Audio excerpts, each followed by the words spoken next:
అర్థమైందా మీకు? మనుషులు మన మీద లేచినప్పుడు దేవుడు మనకు తోడుగా లేకపోతేనంట, వాళ్ళు మనల్ని ఎలా ఎలా మింగేస్తారంట? ప్రాణంతోనే మెరుగేస్తారంట. హల్లెలూయా, హల్లెలూయా. దేవుడు మనకు తోడుగా ఉన్నాడు కాబట్టి, దేవుడు మన వెంటే ఉన్నాడు కాబట్టి, దేవుడు మనం నడిపిస్తున్నాడు కాబట్టి శ్రమలో మనకు సమాధానం దొరుకుతుంది. హల్లెలూయా. సమస్యలో సమాధానం దొరుకుతుంది. హల్లెలూయా. కష్టములో కృప కలుగుతుంది. హల్లెలూయా. ఇదంతా దేవుని కృప. అవును కదా? దేవుని కృప. బలపరిచే దేవుడు, నడిపించేది, బాగు చేసేది దేవుడు, స్వస్థపరిచేది దేవుడు, విడిపించేది దేవుడు, నడిపించే దేవుడు. సమస్తము దేవుడే, సమస్తము దేవుడే.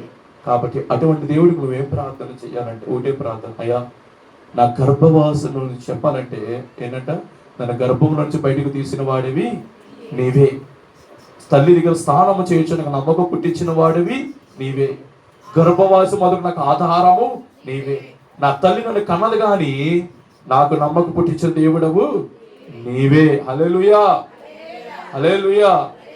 నాకు సహాయం చేయి, నాకు శ్రమ వచ్చింది, నాకు సహాయము చెయ్యి, నాకు దూరంగా ఉండమాకు అని ప్రార్థన చేశాడు. హల్లెలూయా. మనబడుతుంది ప్రార్థన చేయాలి. నిజంగా నమ్మిన వారిని ఎలా నడిపిస్తాడు? మరణం వరకు నమ్మకంగా నడిపిస్తాడు. 2 నెలలు నడిపిస్తాడంటే మధ్యలో వదిలివేసే దేవుడైతే కాదు. ఒకరిని విడిచిపెట్టిన దేవుడిని అయితే విడిచిపెట్టాడు. హల్లెలూయా. అటువంటిదిగా మనం ఉంటే ఖచ్చితంగా దేవుడి కృప వస్తుంది. ఏ నోరైతే వచ్చి జాబు లేదు అని చెప్పారో మరలా అదే నోడు దేవుడు జాబు తీయను అని చెప్పించాడు. హల్లెలూయా. అంటే దేవుడు చేసే కార్యము చాలా గొప్పది, దేవుడు చేసే మహిమ చాలా గొప్పది. మనం ఆయన వెంటే ఉంటే ఆయన మన వెంటే ఉంటాడు. హల్లెలూయా. మనుషులను బట్టి మనం ముందుకెళ్ళకూడదు, దేవుడిని బట్టి మనం ముందుకెళ్ళాలి. మనుషుల సహాయం మనకొద్దు, దేవుడి సహాయం కొరకు ప్రార్థన చేయండి. దేవుడిచ్చే కృప, కాపుదల, కనికరము మనం కూడా పొందుకోండి. ఒకటే మాట, ఒకటే ప్రార్థన మనం అయ్యా మనుషుల సహాయము వ్యర్థము, దయతో నాకు సహాయము చెయ్యి, నువ్వు సహాయము చేస్తే నేను సూర్య కార్యములు చేయగలుగుతాను అని ప్రార్థన చేయాలి. దేవుడు వాకి స్థిరపరిచి బలపరిచి మన జీవితంలో కార్యములు జరుగును గాక. ప్రార్థన చేద్దాం. వాక్యం కొరకు, కానుకల కొరకు ప్రార్థన చేస్తుంది.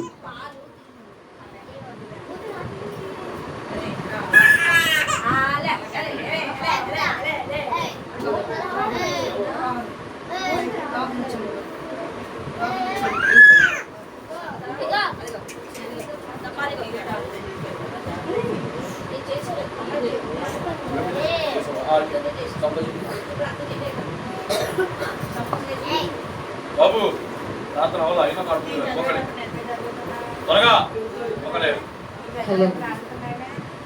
స్తుతి స్తుతి స్తుతి స్తుతి స్తోత్రం స్తోత్రం స్తోత్రం. మహాపరిశుద్ధుడా, ప్రేమ గల తండ్రి, నా యేసయ్య ఘనమైన పాదాలకు లెక్కలేని స్తుతులు స్తుతులు స్తుతులు స్తోత్రాలయ్యా.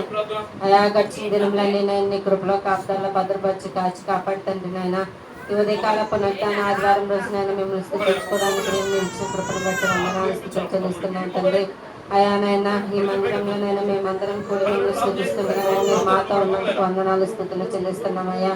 అయా నాయన ఇదిగో నేను ఇక్కడికి వచ్చిన ప్రతి ఒక్క బిడ్డని జ్ఞాపకం చేసుకోమని అడుగుతున్నాను తండ్రి. అయా మీరు మాతో మాట్లాడి ఉన్నారు తండ్రి. నైనా అయా నాయన తండ్రి, నైనా తల్లి దగ్గర నైనా ప్రతిదీ నేను సమస్తం ఎరిగిన దేవుడు తండ్రి. నైనా మీరు మాకు ఆధారం తండ్రి. నైనా తల్లి గర్భం మొదలుకుని తండ్రి నైనా మీరు మాకు సహాయం చేసే దేవుడు తండ్రి. మీరు తప్ప మాకు ఎవరూ లేరయ్యా. రాజును నమ్మకంటే మనుషులు యెహోవాని ఆశ్రయించడం మేలని సెలవిచ్చారు తండ్రి. అయా మేము అయిపోయి తిరిగి వెళ్ళాం తండ్రి, మిమ్మల్ని చూస్తున్నాం తండ్రి. అయా మమ్మల్ని అందరినీ ఒకసారి జ్ఞాపకం చేసుకోమని నడుచున్నాం తండ్రి. నేను నమ్మిన వారిని మీరు ఎన్నడూ విడిచిపెట్టాను దేవుడు యేసయ్యా. అయా నీకు వందనాలు తండ్రి. నాయనా సూర్య కార్యాలు జరిగించే దేవుడు తండ్రి. నాయనా అయా నీకు వందనాలు స్తుతులు చెల్లిస్తున్నాను తండ్రి. ఇక్కడికి వచ్చిన ప్రతి ఒక్క బిడ్డని పేరు పేరున దీవించి ఆస్వాదించమని నడుచున్నాను తండ్రి. అయా నాయన జరగబోతున్నాను అయా మా పనుల్లోనైనా ప్రాణాల్లో మీరు మాకు తోడు నేడమని అడుగుతున్నాను తండ్రి. అయా ఉద్యోగాల్లో ఎటువంటి గలిబిలు లేకుండానైనా అయా మీరే కార్యాలు జరిగించమని అడుగుతున్నాను.